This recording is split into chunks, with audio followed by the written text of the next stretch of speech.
Hello makers, welcome to Share Stitchery. I'm Catherine Harris, and this is your spot for all things sewing and DIY.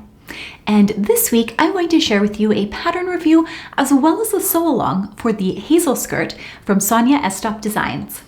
Let's get to it.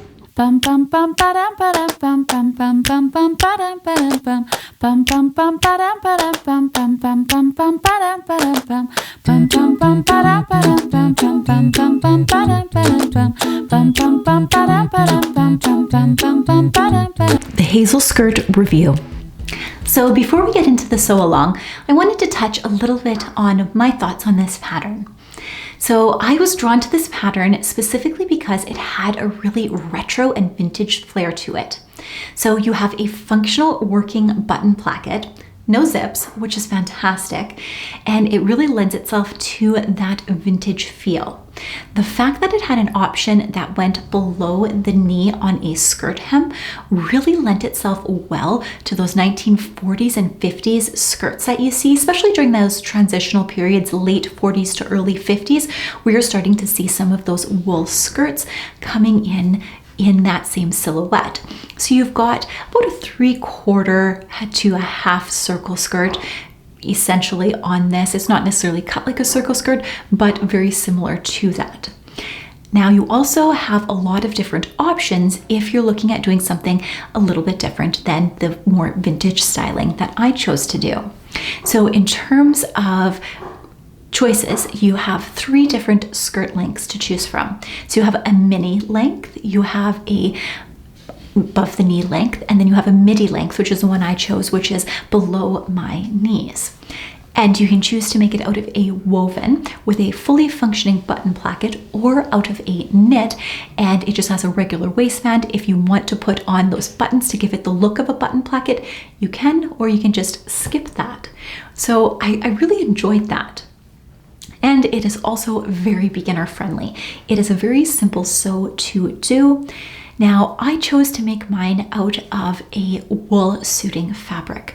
And the reason why I chose that is because I wanted it to have that vintage element to it. If I had chosen a more modern material, it would have really changed the look of the skirt. Not to mention, I had a little ulterior motive, which will be made clear to you a little later this month. So stay tuned for any upcoming videos where I will use this skirt in something. Now, I also decided to do a little hack. So I love having pockets in my skirt. So I decided to hack it to create some inseam pockets because I didn't want to put patch pockets on because I thought that it would make it just a little too busy with all of the buttons going down the front of it. And when I had originally put the skirt on, I realized that with the pockets on there and just the weight of my fabric, and any time I would move, I would see a little bit of gaping in that pocket. And I didn't like that. I wanted more of a seamless look, which was probably why they didn't include those inseam pockets. And that being said, I found a neat trick to be able to close that. I actually installed some snaps into the pockets to ensure that they closed perfectly. Now, you can't see them from the right side, especially with a decent weight fabric such as this wool. You won't be able to see them, and it has the bonus feature of having a little bit more security in that pocket so that nothing falls out.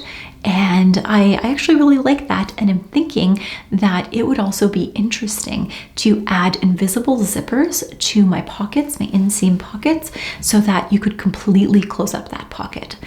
If you want to see a tutorial on how I would install zippers into inseam pockets to create this invisible seamless look with no pocket gaping and some hidden zippers, do let me know in the comments down below. If enough of you want to see that, I would be happy to share that tutorial. Now that we've gotten all of the pattern stuff out of the way, let's get to actually making this. Step 1, the skirt panels. So to start, we are going to stay stitch the top curved edge. And you also want to make sure that you have the right side of your fabric distinguished. It's a little bit tougher on my herringbone wool here. Now next up, I am going to stitch the center back. So I'm taking the two back panels and I am placing them right sides together. And then I am going to pin along here and we're going to stitch that center line, and then I went ahead and serged it just so we don't have any fraying. Next thing we're going to do is we're going to press that seam towards one side. And so just using your iron, I press it on the back side, and you should be using a pressing cloth, but I am being a little naughty and skipping that. So with a decent amount of steam and my tailor's clapper, I am just making sure that I get that center seam nice and flat. Step 2, the optional pockets. So with this, you can head on over to my website at sheerstitchery.com, and if you go to the freebies section, you just need to sign up to our makers community. You'll be given a code where you can download any of the patterns in our freebie section and then add it to your cart. And once you have done that, just go to checkout, and then on the right hand side of the checkout, there will be an area for a discount code. And then you're just going to enter your unique discount code here so you can access all of the free patterns, and we do have free patterns that come out on a regular basis as well. So once you've downloaded your pocket pattern, print it out, and then we are going to cut out 4 pieces of the pockets. So 2 pairs that are mirror image. So on a double layer of fabric, I am just cutting out my pocket, and then I have a right and a left side to those inseam pockets. And once we are done with that, so you can see we have 2 sides and there are 4 pieces in total. So with that, we're going to measure from the top of the skirt. So I find about 4.5 inches down from the top of the skirt before you hit that waistband is a decent length. You might want to measure on yourself how far down you like to have your pockets. You might want to make them a little bit higher just to accommodate that thicker waistband if you so desire. And then next, you want to make sure that pocket bag is pointing downwards, and we're just going to attach the pockets on either side, and we're going to do that for both the front and the back pieces. So you can see this one here is our fronts because it hasn't been joined in the middle, and I have went ahead and serged those pocket pieces on. Now the next thing that we are going to do with the pocket front is we are going to understitch along here. So we're going to press that pocket bag, and then we are going to understitch right along the seam here. So you're never going to see that, but what it does is it helps to hold those seams in place so that you don't see them from the right side. And so we're just going through those layers, and you can see I've pressed it nice and flat. And then we're going to grab the back pieces and we're going to lay the front and the back right sides together. So this is where the pattern continues, where we're doing that side seam, except in this instance, we are having a pocket bag that we are going to stitch around. So we are just pinning this right here, and then you're going to head to your machine and you're going to start at the top and then go around that pocket bag, pivot, and continue on. And then you are going to make a snip along the corners of that pocket bag, not going through the stitching, but enough to enable it to turn, because when we serge this, we want to make sure that you can pull it nice and flat. And our inseam pocket looks just like this. Now, because I had a bit of gaping, I did add in some snaps, and I just used my handy dandy snap tool as well as these snaps that I got off of Amazon, and I will link them in the description down below so that you can grab some too. But they're super easy to install, and they hold my pocket nice and secure and closed, which I really like. Now on to step 3, the button placket. So with this, we are going to have 2 button plackets, a right and a left side, and we're going to interface that. So I'm using a lightweight fusible woven interfacing, and you should be using a pressing cloth on this. Once again, I am bad and not following good practices, but I have skipped that step, and I am just attaching that interfacing that I roughly cut out. I trimmed down the excess interfacing, and then I folded the button placket in half with wrong sides together. Next, I am going to pin the button placket to the front of the skirt on both sides. So you'll have 2 button plackets, and you'll do on the right and the left side, and we're just going to stitch that using our regular seam allowance. And I went ahead and serged or overlocked the edges. If you don't have a serger, you can always zigzag those edges just to keep them nice and tidy. And then I did a top stitching detail along the edge of that. Now on to step 4, the waistband. So with this, it doesn't actually have a waistband piece. So what we're going to do is we are going to take our tape measure and measure out how wide our waist is. So my circle skirt, well, it's a partial circle skirt, actually grew a little bit. So I made my waistband smaller so that it did match my waist while adding in a couple of inches for that overlap where the button placket is going to go. And then I am able to ease that skirt in. So that's just a little tip if you found that your skirt did stretch out to be much larger than what your actual waist is. Now that we have interfaced that and pressed it in half, you're going to place right sides together, and then on each of the short ends, you're going to stitch down. And then we're just going to turn that right side out. And then we're going to give it a nice good press just so everything lies nice and flat. Now this is a really simple way to add on the waistband placket because we're finishing everything in one simple step. There is no lining, there is no hand sewing, which I actually really like.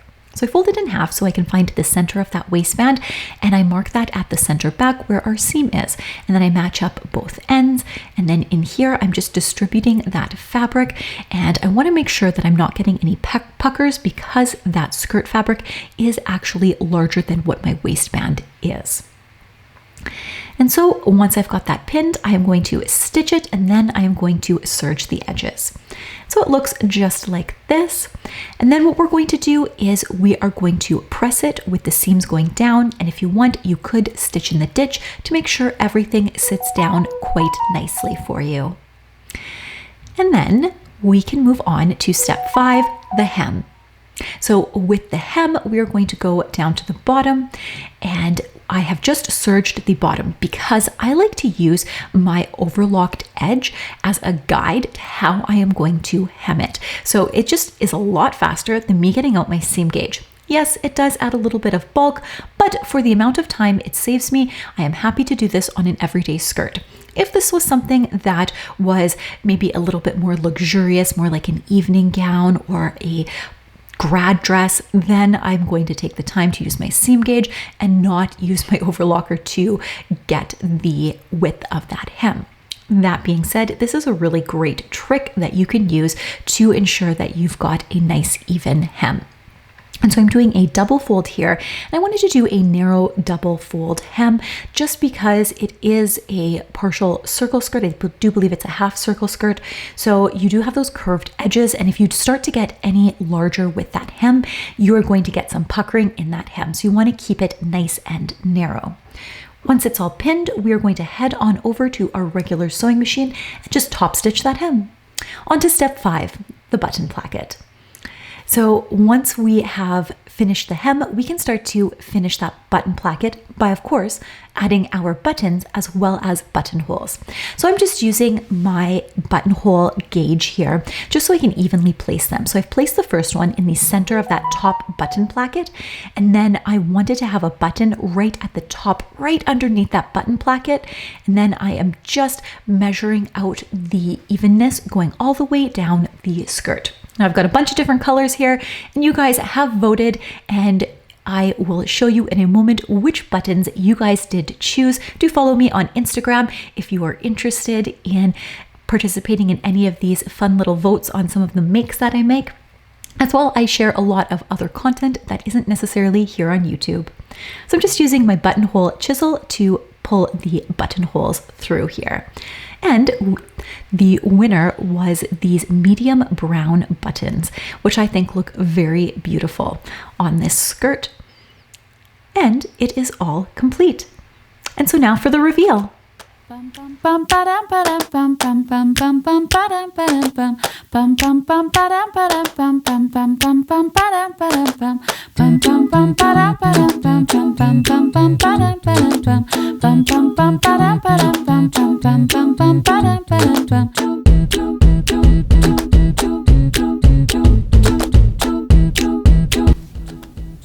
So that was nice and quick. And this is something that realistically you could stitch up in an afternoon if you really wanted to, if you're stitching nice and fast, or a full day if you're taking things a little slow, printing up the pattern, taking a little coffee break here and there.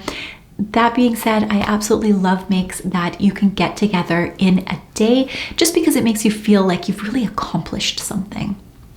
So I really hope that you enjoyed this tutorial and found it valuable. If you did enjoy it, do give me a big thumbs up. And until next time, makers, let's get our sewspiration on.